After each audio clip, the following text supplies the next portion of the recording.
Hi, everyone. Thank you for coming out and joining us for another edition of Virtual Museum from the National Museum of Industrial History. Today, we're honored to have Dr. Priya Satia here talking about the intersection of Quakers, guns, and the British Industrial Revolution. I just want to take a minute to talk about some of the other upcoming programs here on a virtual museum. Tomorrow, we're hosting Building with Steel at 2 p.m. Eastern Standard Time with our historian, Mike Piersa, who's going to be tracing the origins of bridges and structures across the country.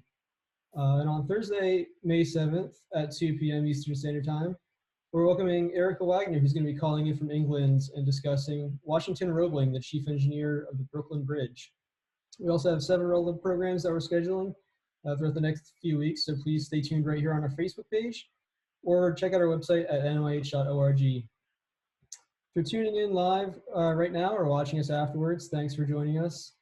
Throughout the museum's closure, we've been presenting free content that has totaled over 11 hours of programming and viewed by tens of thousands of people. If you're watching this and you're able, please consider supporting us right now. There are several ways that you can do so, either purchasing a museum membership, donating to the museum, or using Amazon Smile. If you'd like to do that, you can find out how to do so either at our website at nih.org, or if you're watching on our Facebook page, we're going to be posting a link in a little bit down in the chat. And without further delay, I'd like to introduce Professor Priya Satia. She's the Raymond A. Spruance Professor of International History at Stanford University and a graduate of Stanford, the London School of Economics, and UC Berkeley. She has two books which have received many awards, including Empire of Guns from Penguin Press, which we'll be touching on today. And we encourage anyone tuning in live right now on our Facebook page to ask some questions in the chat, which we'll be trying to get to at the end of today's presentation. Thank you so much for joining us, Priya. Thank you for having me. All right, I'm going to pass it over to you. Go ahead. Okay, thanks. Good afternoon, everybody. Thank you for listening to this talk, whether you're listening live or afterwards. I'm talking to you from California, and it's the morning here. So I'm going to be talking to you about the British Industrial Revolution in the 18th century. And this is the subject of this book that Glenn mentioned that came out in 2018 called Empire of Guns. Oh, and I must thank Glenn for organizing this. And I want to thank, of course, the National Museum of Industrial History for hosting me. And I hope someday I can come in person and see the museum. So this is the problem that I set out to understand when I wrote this book. It turns out that the biggest gun-making firm in 18th century Britain was owned by a Quaker family, who were known as the Galtons, and they lived in the city of Birmingham. They were the biggest suppliers of guns to the slave trade in West Africa. They were major suppliers of guns to the East India Company, which used them to conquer India. They supplied guns for conquest and trade in North America as well. They were also the biggest suppliers to the British government in its almost non-stop wars against Spain and then France from 1688 to 1815. Now, the Quaker sect was founded in the 17th century, in the previous century, in the middle of these religiously framed political wars. And if you know anything about this sect, you probably know that a core principle of Quaker faith is the belief in the unchristian nature of war. Quakers were persecuted in the 17th and 18th centuries because they refused to swear loyalty to the king or to arm themselves in the defense of his realm in a time that was actually rife with dynastic conflict and conspiracies against the throne, both at home and abroad. So how then do we explain the Galton family? And why did other Quakers in this time tolerate them and accept them as fellow Quakers? Because it turns out that this family began working in the gun trade about 1702, so right at the start of the 18th century. And they were also, in all that time, very prominent in the Birmingham Quaker meeting for generations without attracting any critical notice for their livelihood for almost a century. And then suddenly everything changed. And suddenly in 1795, the Birmingham Society of Friends, the Quaker meeting there, threatened to disown the head of the family, who was called Samuel Galton Jr., unless he left the arms trade. So I'll just show you a couple of pictures now to orient you. Give me 1 second while I share screen. All right. So this is the head of the family that was suddenly questioned in 1795, and he was asked to quit the gun trade or he'd be sort of disowned by the Society of Friends. So, and here's just to orient you geographically, this is a map of the British Isles in the time, and you can see, I hope you can see my mouse, that's Birmingham in the West Midlands of England. So that's where we are. So the question is, what happened in 1795? Why did this Quaker community in Birmingham suddenly realize that there was this contradiction in Galton's life as an arms-making Quaker? Why did they suddenly mind at that moment? Did something about guns suddenly change? Did something about being a Quaker suddenly change in that moment? And whatever the cause was for this new controversy, what was the result? What happened? Did Galton comply? Was he in fact disowned? So those are the questions, these are the questions we're going to talk about today, and I'm going to give you some answers. And I think just to anticipate where we'll end up, the answers reveal how difficult it really is, and still is, to extricate oneself entirely from participating in warfare, regardless of principles. War was and remains integral to industrial capitalist society. So in short, our challenge is to make sense of this term, Quaker gunmaker. For this term to make sense, either our understanding of the word Quaker needs to change, or our understanding of the word gun needs to change, or our understanding of making needs to change. So let's start with guns. What did Galton think he was making when he was making guns? The first thing to know is that 18th century guns worked very differently from guns today. They were perishable, they were unreliable. Let me just show you a couple of images. This is a pistol made early in the 18th century by Joseph Farmer, who was the head of this gun-making family before Samuel Galton and Samuel Galton Jr. came into the picture. So this is still the same gun firm. It was originally the Farmer and Galton firm. So this is an example of a pistol they made.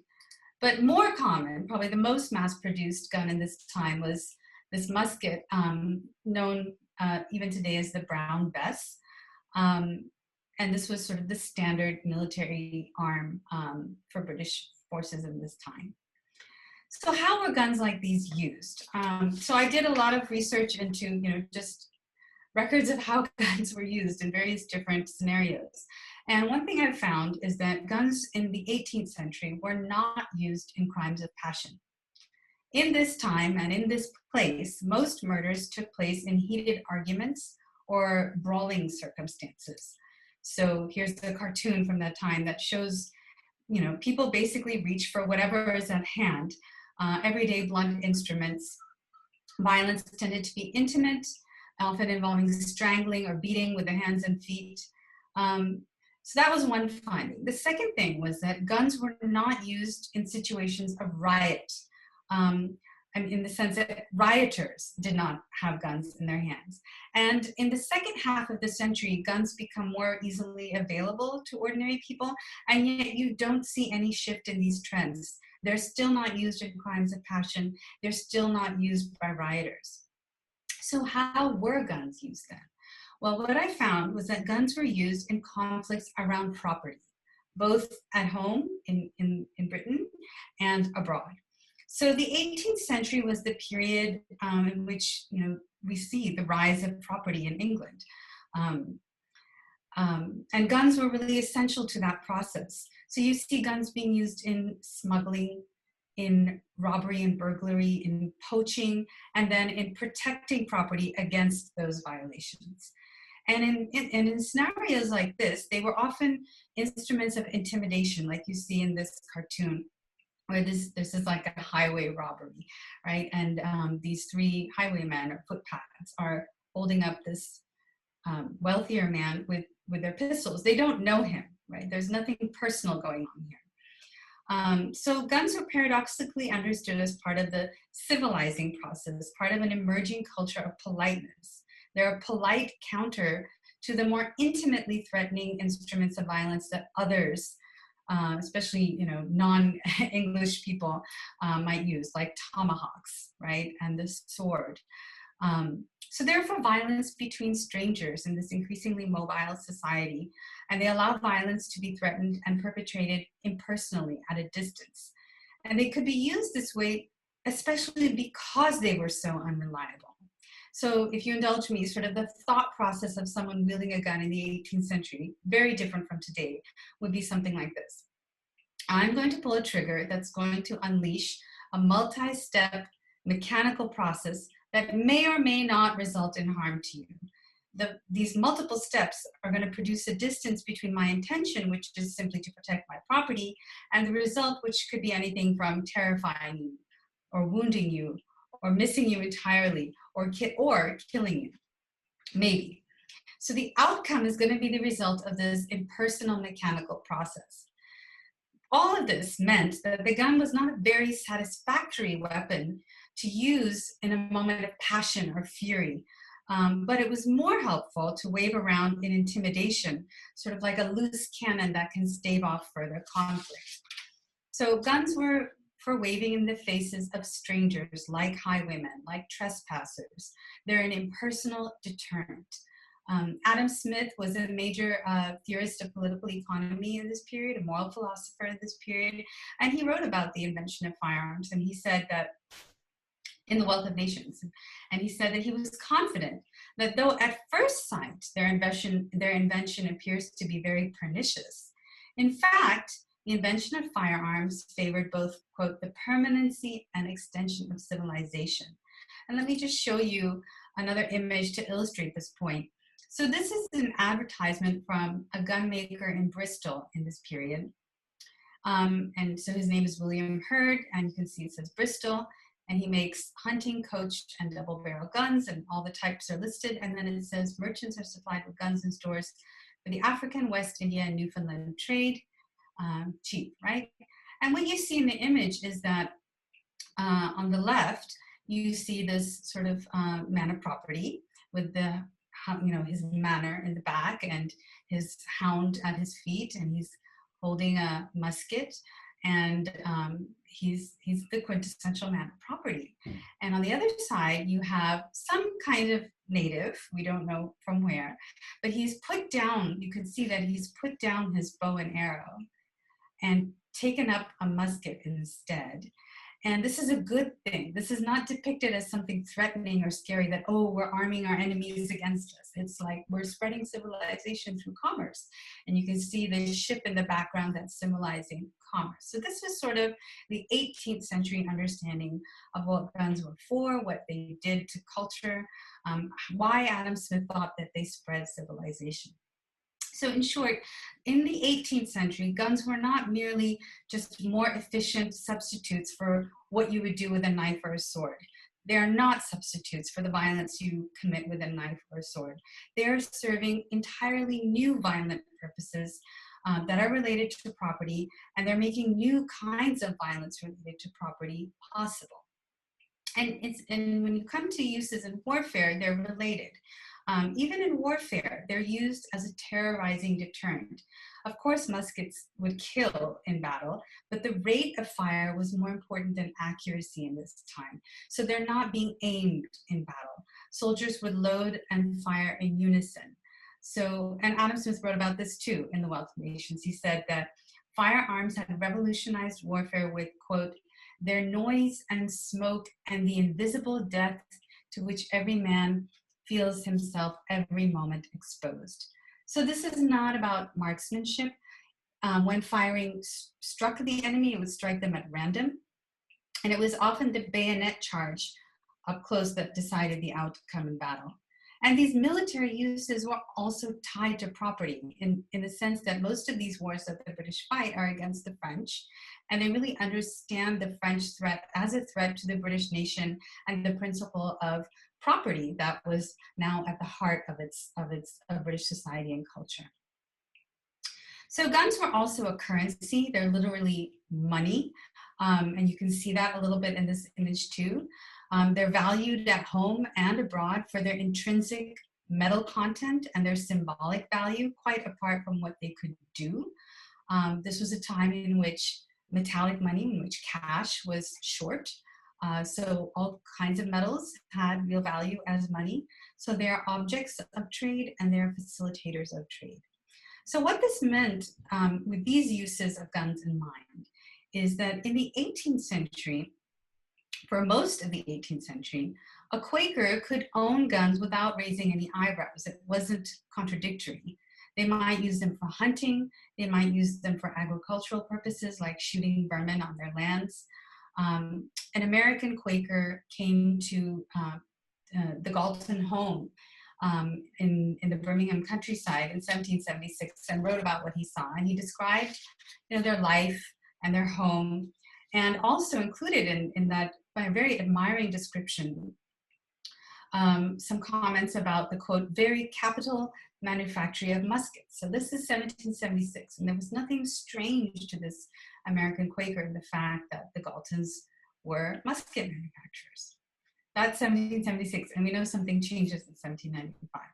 But so up till the 1790s, let's say, guns were a weapon for a new kind of society that's made up increasingly of strangers who are moving around in new environments and who are determined to defend property as a point of national pride. So in this particular moment, they are not the weapon of the angry and the passionate. They're not the weapon of the mob. They're the weapon that a man of property might legally use to fend off an angry mob or trespassers. And they are the weapon that a practiced highwayman might illegally use to try to snatch some of that property. But all of this was changing by the 1790s.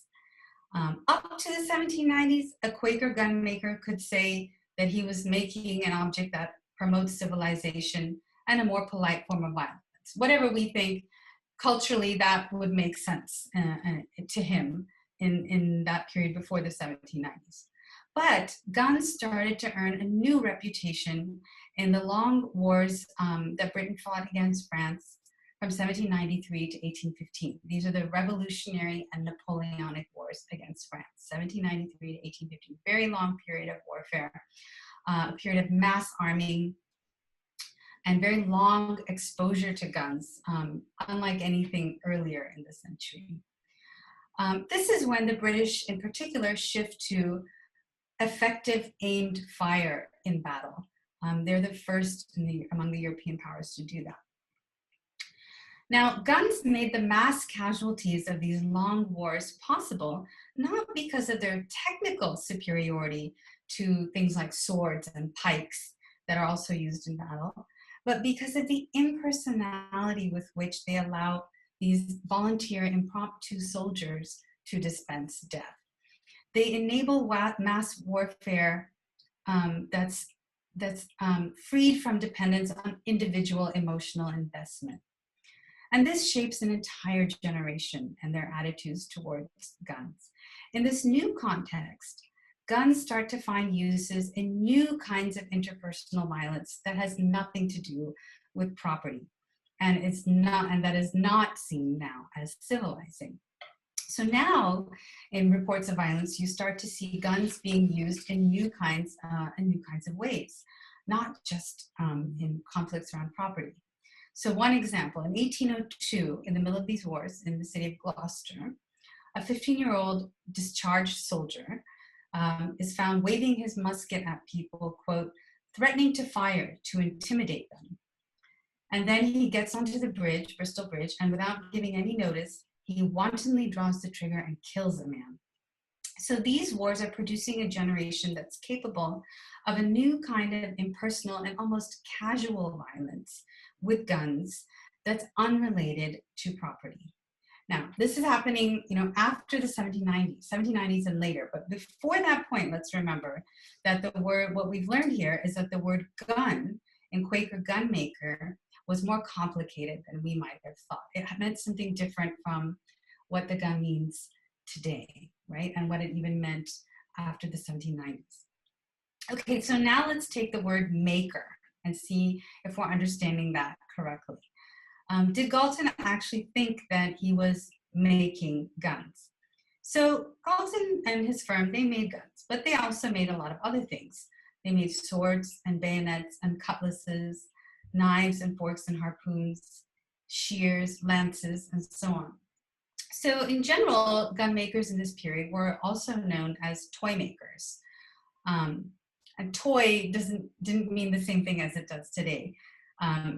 Toys included things like buckles, rings, bells for animals, buttons.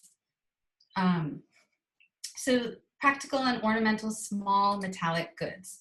So probably the most famous toy maker of this period is someone you've heard of, Matthew Boulton, who, who with James Watt invents the steam engine, right? But he was first this toy maker, and he made everything from, coins and buttons to the steam engine, which you see pictured here too.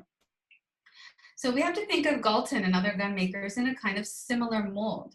Boulton is making all these things, and Galton is making guns, but also buckles and nails, and he's manufacturing iron, he's investing in canal construction, he's engaging in various kinds of international trade.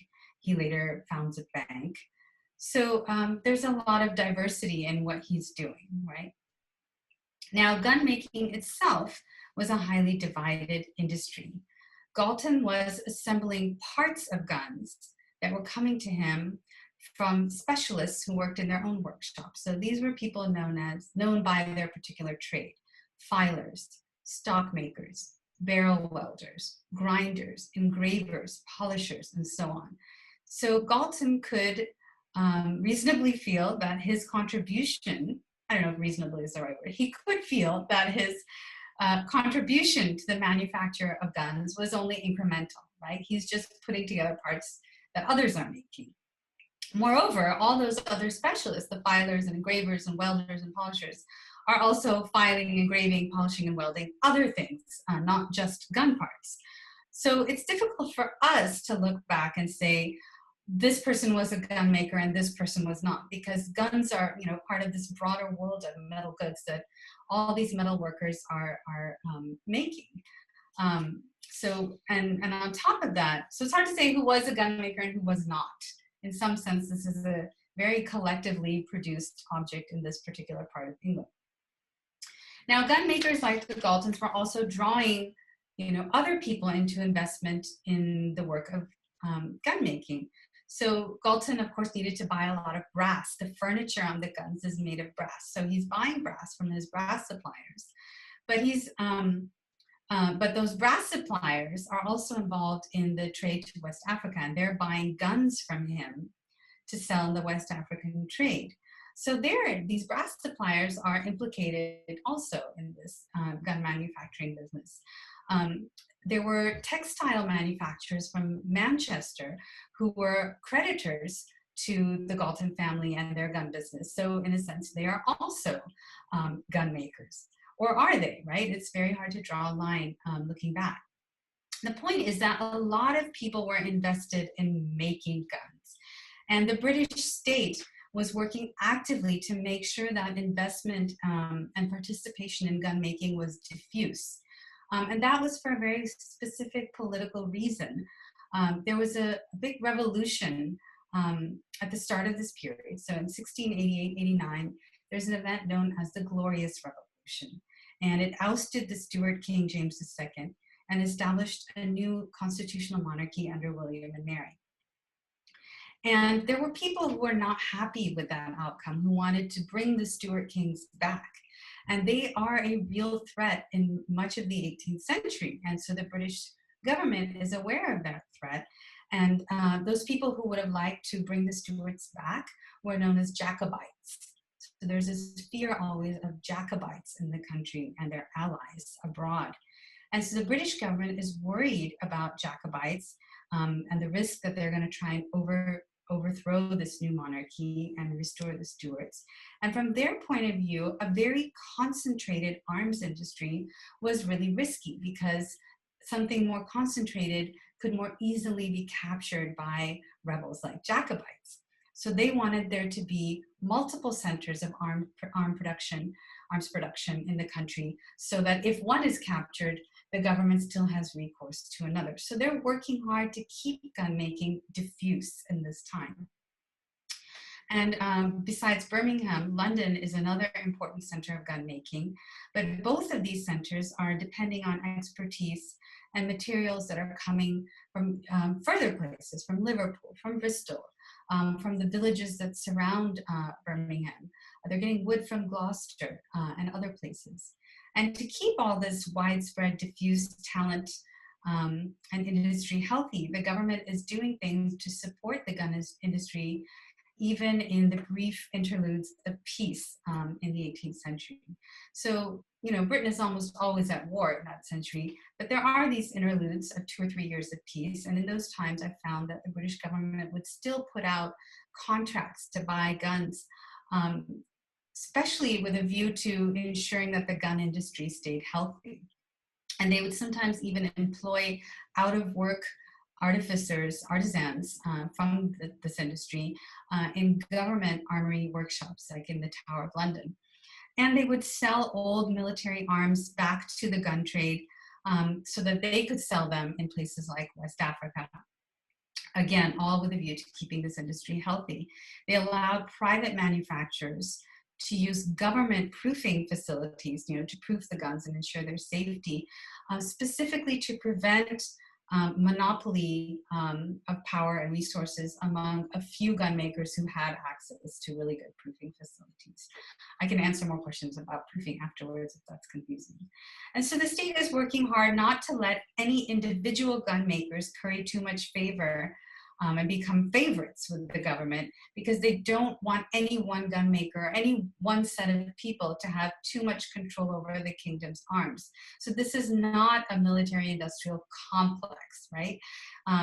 The office of government that puts out contracts for guns is called the Ordnance Office.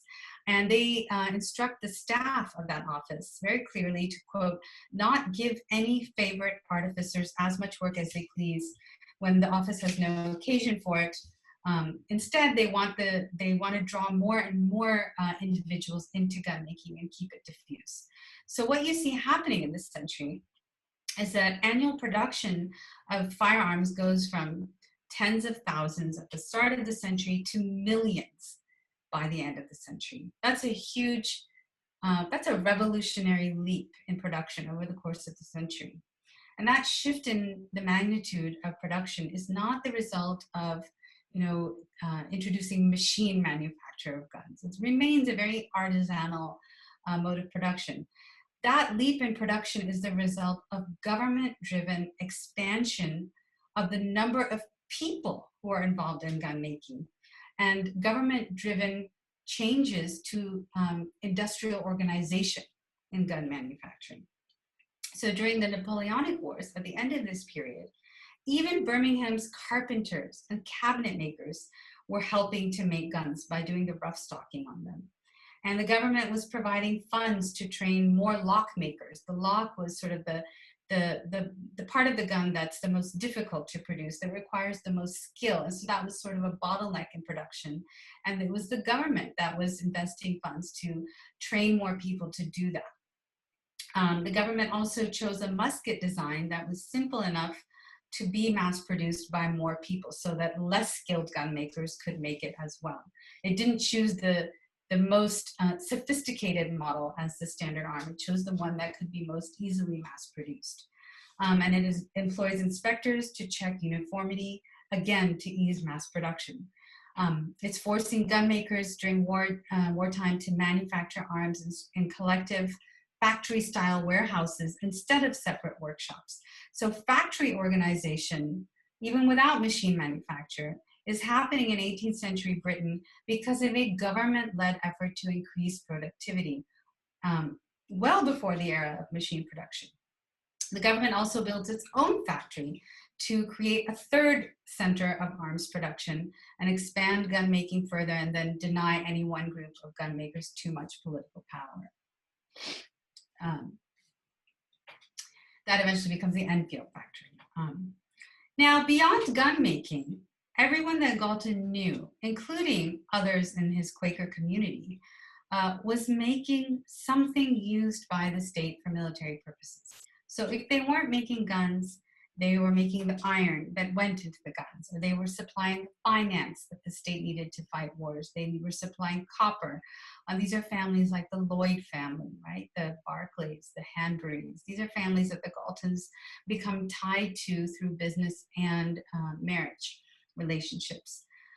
More generally, the entire West Midlands industrial economy was built up on war-related contracting. You had thousands of skilled workmen manipulating metal into everything from buttons to pistol springs for the king's soldiers. And you had other industries filling enormous, mass-scale war demand for things like, just to give you a few examples, copper sheets, nails, paper, oars, rope, canvas, chains, bar iron, compasses, pencils, textiles. And then there's a whole other set of, agricultural things like food, medicines, bedding, barracks, and so on. This whole network of industrialists and manufacturers are supporting one another on their government work. So for instance, gun makers help Bolton with his copper contracts for the government, and he in turn helps them get gun contracts. So it's not like Bolton is also not a military contractor. He's also a military contractor and involved in gun contracts. So Galton's whole business and family network is involved in war-related contracting or finance. And at the end of the Napoleonic Wars in 1815, the Midlands iron industry is basically in ruins. Half the blast furnaces shut down. And that's a measure of just how important war was to this industrial revolution at the turn of the century in Britain. So in short, government gun purchases are just the tip of an iceberg. The British state was a bulk purchaser that brought the bounty of mass demand that made industrial trades worth the enormous risk they entailed and made mass production of objects necessary and possible. So this word maker in this phrase is more complicated than it seems. Everyone was a gun maker in some fashion, and gun makers were much more than just gun makers. So finally, let's take the word Quaker. Are we understanding it to mean what it really meant in this time? So Quakers, we know, were not supposed to be involved in war in this period or ever. And they evolved mechanisms for self-policing to ensure that everyone was following that principle. So in 1742, there was a war on called the War of the Austrian Succession. And at that point, the central meeting of the Quaker sect, the yearly meeting in London, began to check in with local meeting groups, explicitly asking whether friends were participating in warlike activities. This suddenly became necessary in the 1740s because it was increasingly evident that Quakers were becoming invested in the war economy around them. Many had by then become established as successful bankers and traders and industrialists. And the government was actively tapping these Quaker networks. They, like other merchants and traders in this time, were drawn to Quakers' collective reputation for honesty, reliability, good credit. And so the opportunity to profit from war was really great in the 1740s, and Quakers were doing so. And they were straying from principle not only, because of greed for profit, but also out of patriotism. Some Quakers participated in the suppression of the major Jacobite rebellion that broke out during these wars in 1745, including Galton's own uncle, Joseph Farmer. And he explained to his sister that he participated in that military action because of his patriotic sentiments. And he became a soldier, quite against Quaker principles, seemingly.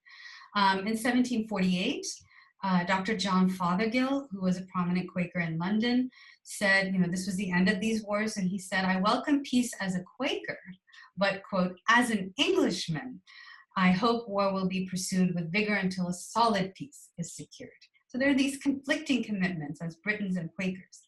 So the community has become invested enough in the regime that the hold of those Quaker principles was loosening in the 1740s. And during the next war, the 7 Years' War, which in America we call the French and Indian War, 1756 to 63, it was even harder for socially established Quakers to stand aloof from war, as it was becoming the kind of central and defining fact of 18th century British life and national identity.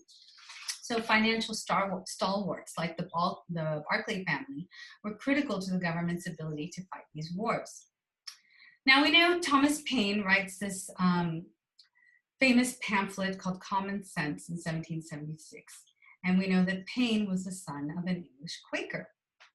Now, in an appendix or a letter attached to that pamphlet, he actually called out Quaker hypocrisy in this time. And he says, I refuse to credit Quakers, quote, pretended scruples, because we see them made by the same men who in the very instant that they are exclaiming against the mammon of this world are nevertheless hunting after it with a step as steady as time and an appetite as keen as death. So the sect was increasing its self-policing in the middle of the century, people are expressing concern about hypocrisy, but no one is saying anything about the Galton business. This is 1776, the same year that American Quaker visited the Galtons and had nothing negative to say about the fact that they have this gun factory. So I think the reason for that is that guns themselves had still not become scandalous in the 1770s, right? They still had that association with the spread of civilization. So it took a change in that view for the Galtons to become a problem to other Quakers. How did that happen? So, the British only lose one war in the 18th century, and that is the war against the American colonies, which ends in 1783, and it's a big defeat for the British. And that changes everything. It raises the moral stakes for Britain. And the slave trade, in particular, starts to look like a moral liability. And Quakers, of course, become central to the launch of the movement to abolish the slave trade in the years after 1783. Now, the role of guns in the slave trade and in summary punishments on slave plantations become part of this Quaker critique of the slave trade in the 1780s and early 90s. Now, earlier, Quakers had sort of always emphasized the importance of staying separate and pure themselves as a group. They're not trying to reform the rest of Britain and British society. But in this moment, they really break with tradition and take up abolition as a sort of political crusade. And Galton's relative, David Berkeley, becomes a leader of this abolition movement. So abolition is partly about, also about reviving the Quaker sect because discipline is so obviously withering, right, among its followers.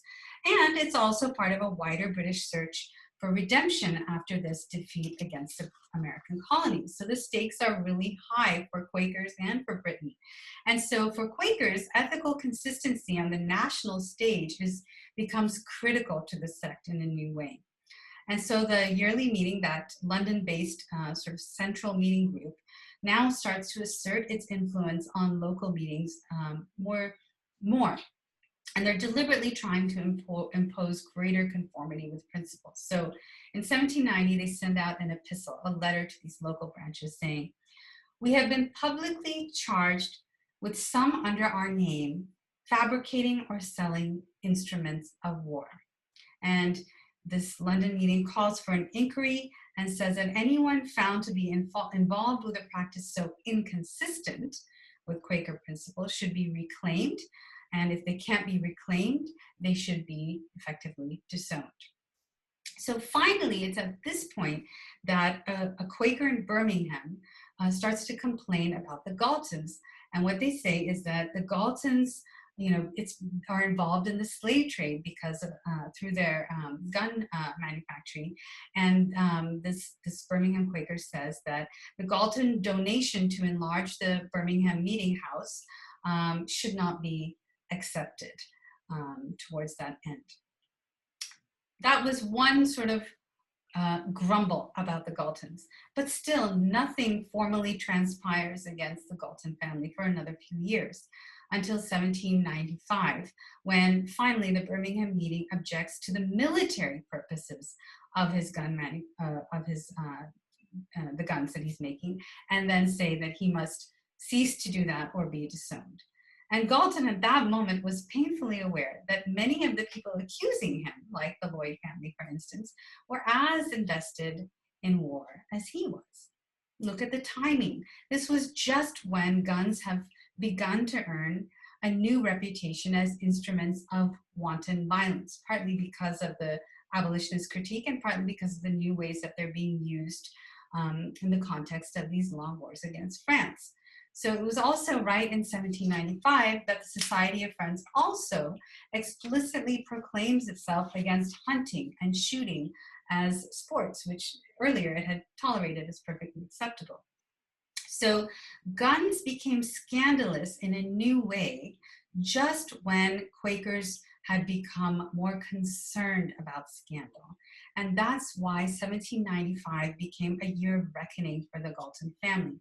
And so here we see that Quakers were not always just Quakers, they were also Britons. So in the end, once we understand that the 18th century culture of violence and patriotism, the political context of that time, the modes of manufacture, there's much less of a paradox in this term, Quaker gun maker.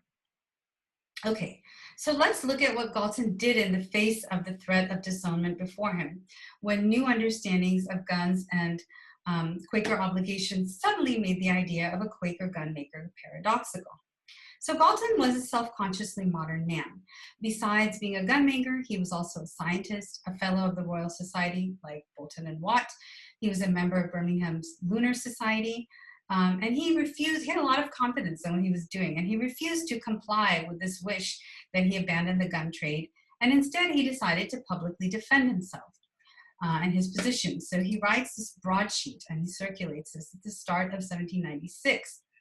And he prints and circulates, as he explains, for posterity.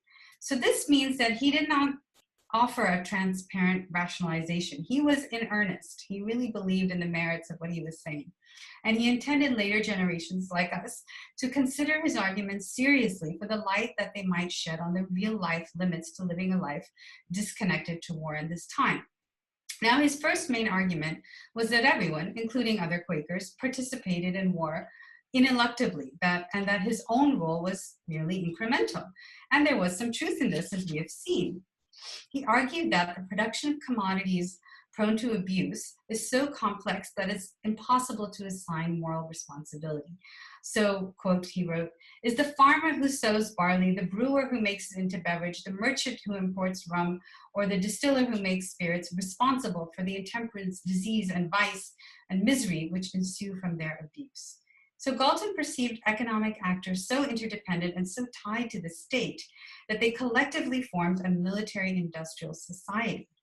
The extreme division of labor in gun manufacture, with each gun passing through hundreds of highly skilled hands before it was finished, and the intermittent nature of manufacturers' relationships with the state made it difficult for him to concede any particular complicity in war. As far as he could see, everyone who was anyone in Midland industrial society was in some way complicit in the production of war material or financing. Sampson Lloyd, who was his friend and one of the Quaker friends appointed to visit him as part of the process of reclamation and disownment, was the scion of a family that had long supplied iron to the Galton gun firm. And so from Galton's point of view, the gun was a collectively, even socially produced object. So one lesson here is to think differently about the Industrial Revolution. Excuse me. To think about the extent to which it depended on war and on government demand for war material. Galton lamented to his judges in this document, "The practice of your principles is not compatible with the situation in which Providence has placed us." So he saw himself as part of a wider military-industrial society in which there was little, if any, political economic space outside the war machine. The other main strand of Galton's defense was that guns were not instruments of violence, but tools of a civilization based on property, like doorknobs and hinges. So he here invoked the 18th century understanding of guns as deterrents to more horrific and unruly forms of violence, and as instruments for the entirely justified defense of property. And we know that up to this moment in which he's writing, this was how guns were understood.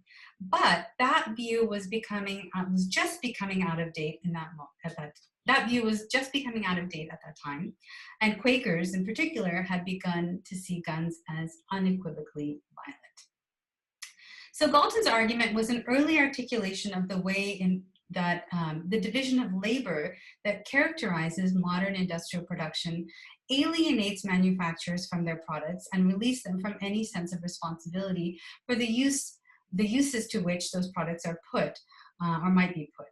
So it's this alienation that made possible the mass production necessary for the mass violence of modern warfare. Paradoxically, at the very moment in which lethal mechanical violence came to pervade modern existence, it became invisible to those responsible for its spread.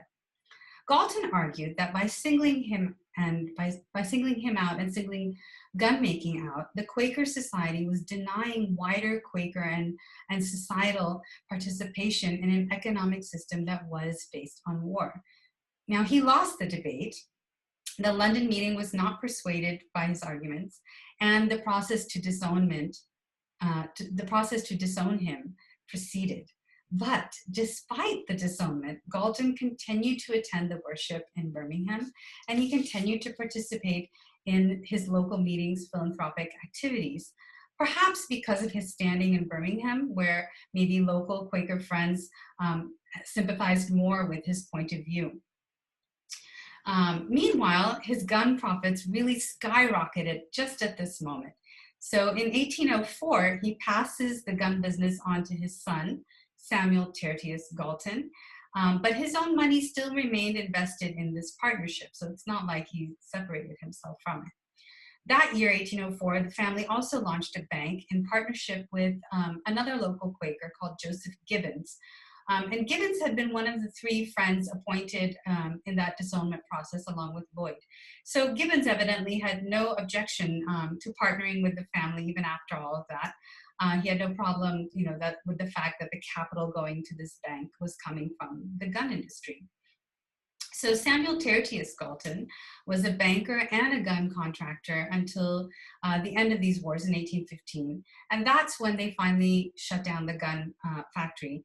And that final closure was the result of the collapse of government demand in that moment at the end of the wars. So in any case, by then Samuel Tertius Galton had left the Quaker fold. Let me just show you a picture of Tertius Galton. One second. I think this is my last picture.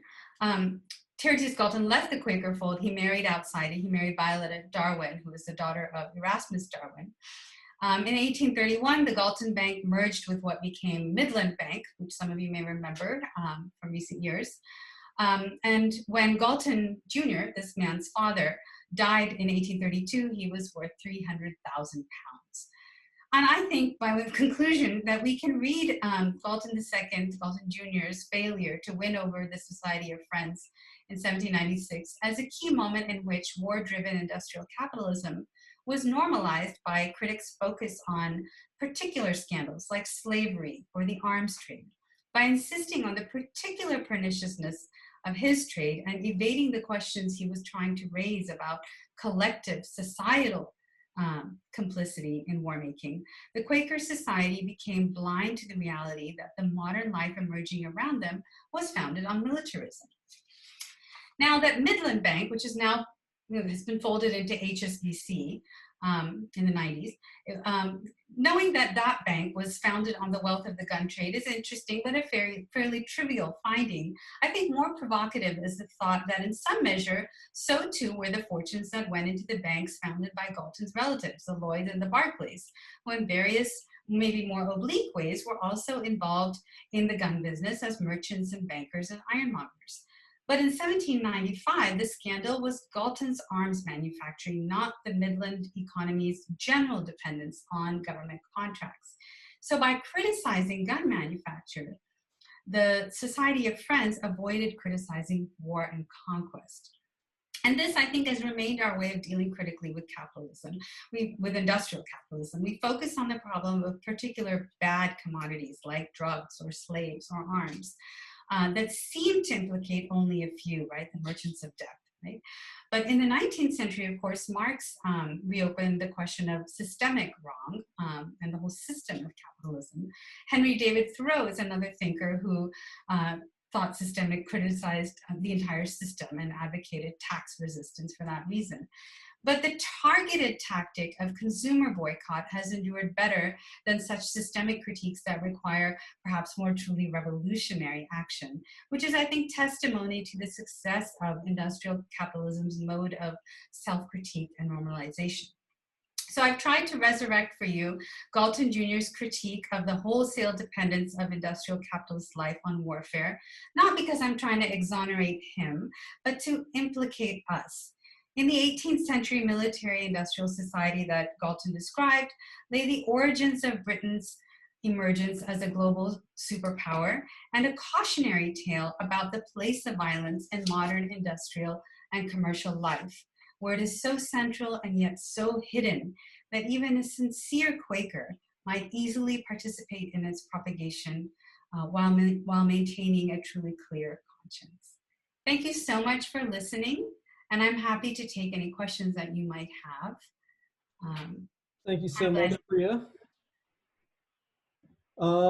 Before we get into any questions, I believe you have a new book coming out, is that correct? Can you talk about that a little bit? Yes, I'd love to. Thanks for reminding me. Yes, I have a new book coming out in October with Harvard University Press and with Penguin in the UK and other areas.